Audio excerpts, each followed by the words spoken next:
हाँ जी स्टूडेंट, तो चलिए स्टार्ट करते हैं। आज का टॉपिक जो है cash flow from investing activities. Cash flow from investing activity में अगर हम बात करें इन्वेस्टिंग एक्टिविटीज़ की, तो कैश फ्लो कितना हुआ कितना नहीं हुआ उससे पहले हमें ये पता हो कि हम इन्वेस्टिंग एक्टिविटी में इंक्लूड किसको करते हैं। तो जनरली इन्वेस्टिंग एक्टिविटी का रिलेशन किससे है हमारा, वो है purchase and sale of long term assets. अब लॉन्ग टर्म असेट्स हैं तो नेम से ही clear, it means these assets are not bought for resale purposes. और लॉन्ग टर्म असेट्स में हम किस चीज़ को इंक्लूड करते हैं, हम इंक्लूड करते हैं land, building, plant and machinery, furniture. तो these are the long term assets. साथ के साथ हम इंक्लूड करते हैं परचेज सेल किस चीज़ की, नॉन करंट इन्वेस्टमेंट की। ध्यान रहे, करंट इन्वेस्टमेंट की परचेज सेल को इसमें इंक्लूड नहीं करना है, हमें सिर्फ इंक्लूड करना है नॉन करंट इन्वेस्टमेंट से रिलेटेड परचेज सेल को। तो यहाँ अब डिस्कस करते हैं इनमें क्या क्या एक्टिविटीज़ हैं जो इंक्लूड होती हैं। कि जब भी हम कैश फ्लो स्टेटमेंट बनाएंगे और कैश फ्लो स्टेटमेंट के अंदर जब हम कैश कैलकुलेशन करेंगे cash flow from investing activity की, तो उसमें हमें किस किस चीज़ को इंक्लूड करना है, हमें इंक्लूड करना है property, plant and equipment and intangible assets. हमारी बैलेंस शीट में नॉन करंट इन्वेस्टमेंट में एक हेड आता है, first head non current assets में, जिसका नाम है property, plant and equipment and intangible assets. पहले क्या होता था, इस प्रॉपर्टी, प्लांट एंड इक्विपमेंट को हम लॉन्ग टर्म असेट्स, एक फिक्स्ड असेट्स का नाम दिया करते थे, और साथ में होता था हमारा इंटेंजिबल असेट्स। जनरली चाहे हमारे पास इंटेंजिबल असेट्स आए चाहे टेंजिबल असेट्स आए, उनकी परचेज सेल को हम इसमें इंक्लूड करते हैं। साथ के साथ नॉन करंट इन्वेस्टमेंट, जो हमारा इस हेड के बाद नॉन करंट असेट्स में सेकंड हेड होता है नॉन करंट इन्वेस्टमेंट, वो भी परचेज सेल यहाँ इंक्लूड होती हैं। इसके अलावा loan and advances, loan and advances ये वो हैं लोन, ये वो लोन नहीं है जो एक बिजनेस ने लिया है बैंक से या किसी फाइनेंशियल इंस्टीट्यूशन से, ये वो लोन है जो बिजनेस ने किसी को दिया है। लोन या एडवांस जो किस फॉर्म में, गिवन की फॉर्म में है। या तो हमने किसी को लोन दिया है, एडवांस दिया है, या जो लोन या एडवांस हमने दे रखा था हमने उसकी क्या की है, रिकवरी की है। इट मीन्स हमने वो रिसीव किया है रीपेमेंट की फॉर्म में। तो जनरली इससे पहले अगर हम देखें तो मेन हमें जो है ये 4 पॉइंट याद रखने हैं। सबसे पहले क्या है, property, plant and equipment and intangible assets. चाहे आपके पास टेंजिबल असेट्स आए चाहे इंटेंजिबल असेट्स आए, उसको सेल करने से आपके पास कितनी कैश फ्लो इनफ्लो हुआ या उसको परचेज करते टाइम कितना आउटफ्लो हुआ, ये आएगा इस इन्वेस्टिंग एक्टिविटी में। टेंजिबल असेट्स और इंटेंजिबल असेट्स, चाहे आप उसको परचेज करो चाहे सेल करो, तो वो जो भी अमाउंट होगी परचेज की और सेल की, वो हम यहाँ राइट करेंगे। इसके अलावा non current investment, non current investment अगर आपने इन्वेस्टमेंट की है तो एक तरह से कहेंगे हमने परचेज की है नॉन करंट इन्वेस्टमेंट। अगर आपने उसको लिक्विड फॉर्म में कन्वर्ट किया, यानी कि उसको सेल किया है, वो भी यहाँ पर राइट किया जाएगा। नॉन करंट इन्वेस्टमेंट को परचेज किया है या सेल किया है, वो भी यहाँ पे आएगा। इसके अलावा loan and advance, loan and advance का हमारा मीनिंग उनसे है जो हमने किसी को दे रखे हैं, गिवन की फॉर्म में है। या तो हमने वो लोन एंड एडवांस हमने दे रखे हैं किसी को, या जिनको दे रखे हैं उनसे हमने रीपेमेंट की फॉर्म में उनको रिसीव किया है, तो वो इसमें आएगा। इसके अलावा वैसे बहुत कम चांसेस है ये फोर्थ पॉइंट पूछा जाता है, आता है क्वेश्चन में, बहुत कम चांसेस है, लेकिन फिर भी हमें याद रखना है। अगर आपको किसी भी इंश्योरेंस कंपनी से एज अ क्लेम कुछ अमाउंट रिसीव होती है, किसी भी इंश्योरेंस कंपनी से एज अ क्लेम अगर आपको कोई कैश अमाउंट रिसीव होती है कैश की फॉर्म में या बैंक की फॉर्म में, तो आपको ध्यान रखना वो यहाँ राइट करते हैं। लेकिन एक कंडीशन है, इंश्योरेंस कंपनी वो जो हमें क्लेम पे कर रही है, जो हमें क्लेम की फॉर्म में जो अमाउंट रिसीव हो रही है, वो क्लेम किससे रिलेटेड है, अगर हमारी प्रॉपर्टी से रिलेटेड हमने कोई इंश्योरेंस कराया था और वो प्रॉपर्टी हमारी किसी एक्सीडेंट में इन्वॉल्व हो जाती है, तो उस केस में इंश्योरेंस कंपनी से जो हमें जो भी क्लेम रिसीव होगा वो हम यहाँ राइट करते हैं। अब ध्यान ये रखना, अगर गुड्स डिस्ट्रॉय होती हैं, एक बिजनेस के अंदर गुड्स डिस्ट्रॉय हुई और गुड्स के डिस्ट्रॉय होने की वजह से इंश्योरेंस कंपनी से कोई हमें क्लेम रिसीव हुआ, तो वो ध्यान रखना वो ऑपरेटिंग एक्टिविटी होती है।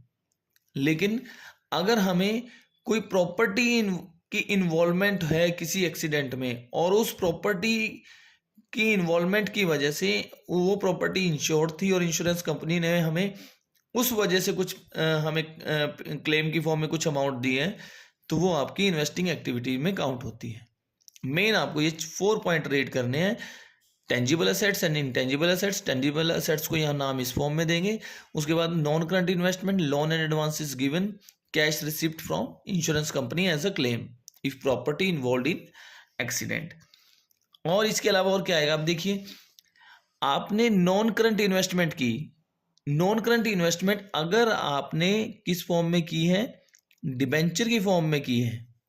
अगर आपने ये जो इन्वेस्टमेंट की है डिबेंचर की फॉर्म में की है, डिबेंचर में आपने इन्वेस्टमेंट की है, तो ध्यान ये रखना आपको जो बदले में इंटरेस्ट रिसीव्ड होगा वो भी आपका इन्वेस्टिंग एक्टिविटीज में आता है।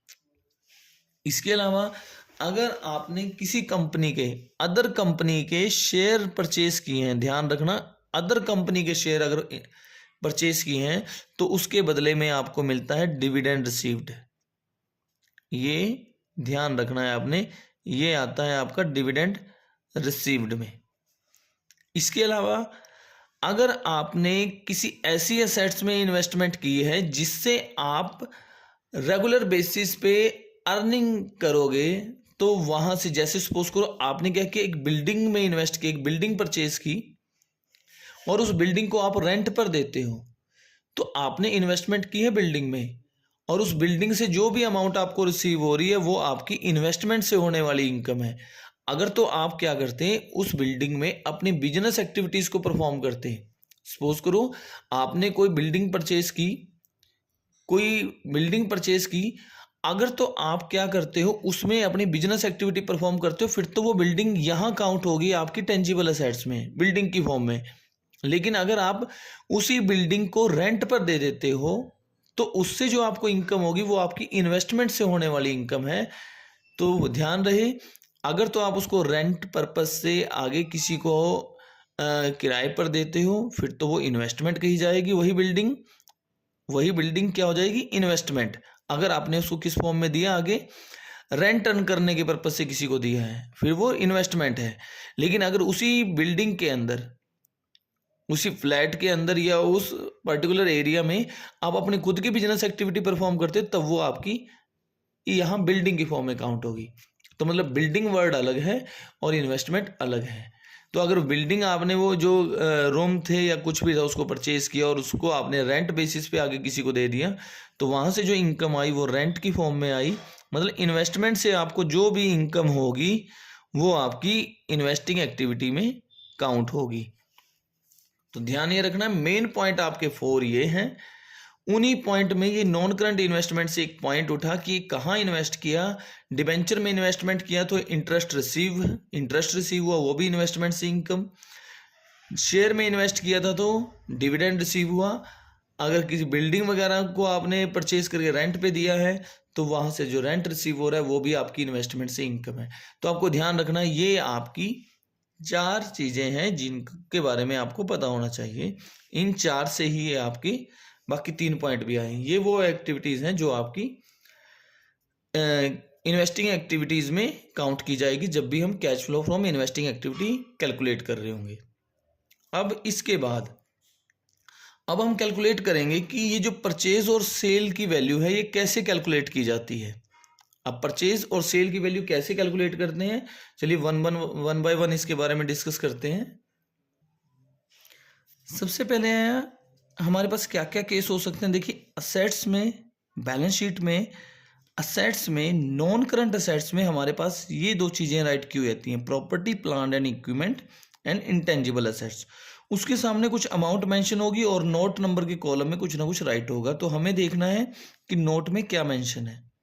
सपोज करो नोट में हमें मेंशन होता है मशीनरी जिसकी वैल्यू 31 मार्च 2021 को थी 2 लाख और 31 मार्च 2022 को मीन्स नेक्स्ट ईयर में वो है 6,20,000 और गुडविल जिसकी पहले वैल्यू कुछ भी नहीं थी लेकिन 2022 में 31 मार्च को ये वैल्यू है 1 लाख। इसके अलावा एडजस्टमेंट में कोई इन्फॉर्मेशन अगर गिवन ना हो, ना तो डेप्रिसिएशन से रिलेटेड है, ना मशीनरी से रिलेटेड है, ना गुडविल से रिलेटेड है, तो उस केस में हम क्या कंसीडर करते हैं।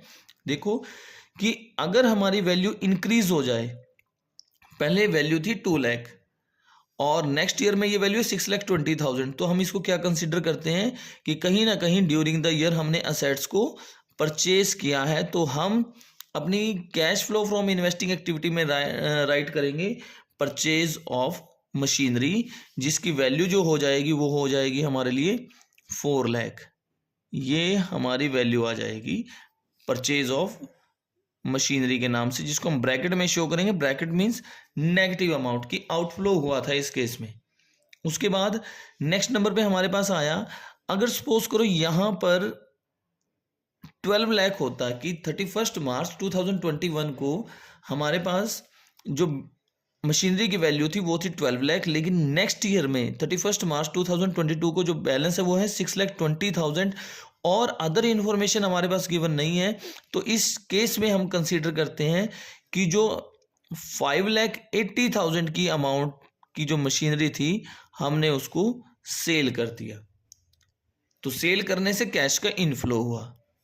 तो परचेज और सेल जो है हमारी जो असेट्स हैं वो हम जब भी हम असेट्स को परचेज करेंगे, लॉन्ग टर्म असेट्स को या सेल करेंगे, वो हमारी इन्वेस्टिंग एक्टिविटी में आएगी।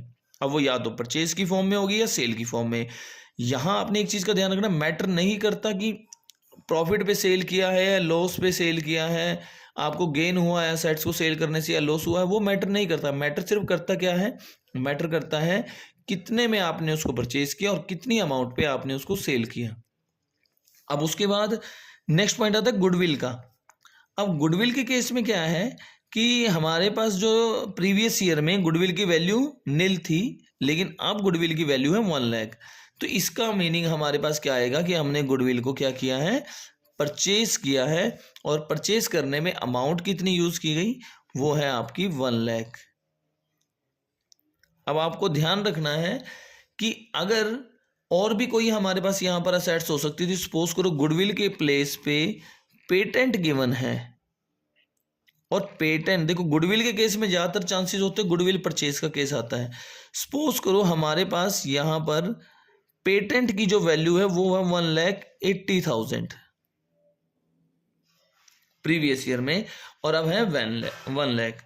तो आप यहाँ पे क्या केस समझ सकते हो कि आपने क्या किया, सेल किया है पेटेंट को। तो हम यहाँ पर क्या करेंगे, पेटेंट को आपने सेल किया है 80,000 अमाउंट से, सेल किया है तो क्या होगा, हमारे पास अमाउंट आएगी, और जब गुडविल को परचेज किया था तो अमाउंट जाएगी। अब आपको एक चीज का और ध्यान रखना है, क्योंकि यहाँ अमाउंट में बहुत ज़्यादा डिफरेंस था, लैक्स में डिफरेंस था। लैक्स में डिफरेंस होता है तो जनरली हम कंसीडर करते हैं कि हमने तो परचेज सेल किए, या तो परचेज किया या सेल किया है। लेकिन अगर होता क्या है, यहाँ पे हमारे पास यहाँ पर वैल्यू लिखी होती, सपोज करो 11,20,000, तो जनरली असेट्स की वैल्यू दो ही चीज़ों की वजह से कम होती है किसी भी असेट्स की वैल्यू, या तो उसको सेल कर दिया गया हो या वो डेप्रिशिएट हो गई हो।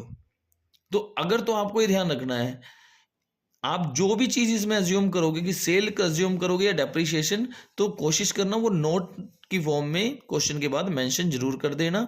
लेकिन ध्यान ये रखें, अगर तो डिफरेंस लैक्स में है तो कोशिश करना उसको परचेज सेल दिखाना, और अगर डिफरेंस असेट्स की वैल्यू डाउन हो रही है लेकिन टोटल अमाउंट के कंपैरिजन में एक छोटा सा पार्ट जो है वो कम हुआ है, तो उस केस में उसको कंसीडर करना कि मशीन क्या हुई है, हमारी डेप्रिशिएट हुई है। अब जैसे यहाँ देखिए, पहले मशीन की वैल्यू थी 12 लाख, लेकिन अब जो उसकी वैल्यू है वो है 11,20,000। तो इट मीन्स आप इसको कोशिश करना, कंसीडर करना कि ये क्या है, हमारे पास जो मशीनरी की वैल्यू है वो डेप्रिशिएट हुई है 80,000 अमाउंट से। और आपको पता ही है डेप्रिशिएशन हमारी इन्वेस्टिंग एक्टिविटी में राइट नहीं किया जाता।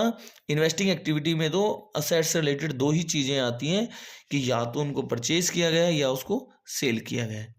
इसीलिए यहाँ ध्यान रखना, यहाँ अगर थोड़ा सा डिफरेंस है तो उसको डेप्रिशिएशन मानना, और डेप्रिशिएशन इन्वेस्टिंग एक्टिविटी में नहीं आता, वो तो ऑपरेटिंग एक्टिविटी में मेंशन होता है।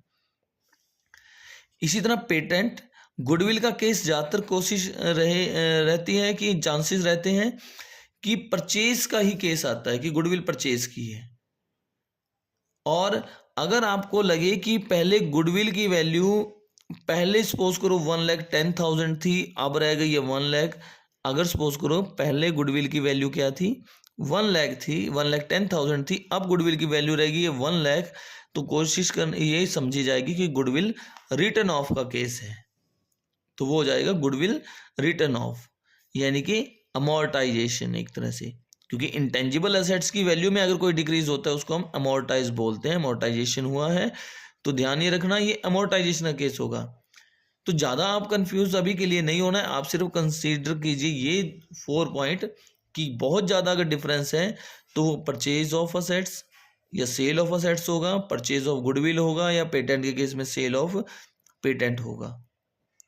ये है हमारा फर्स्ट केस कि जहां पर आपको कोई अदर इंफॉर्मेशन नहीं दे रखी है, सिर्फ आपने इन्हीं मशीन्स की वैल्यू के बेस पे जज करना है कि ये क्या हो सकता है।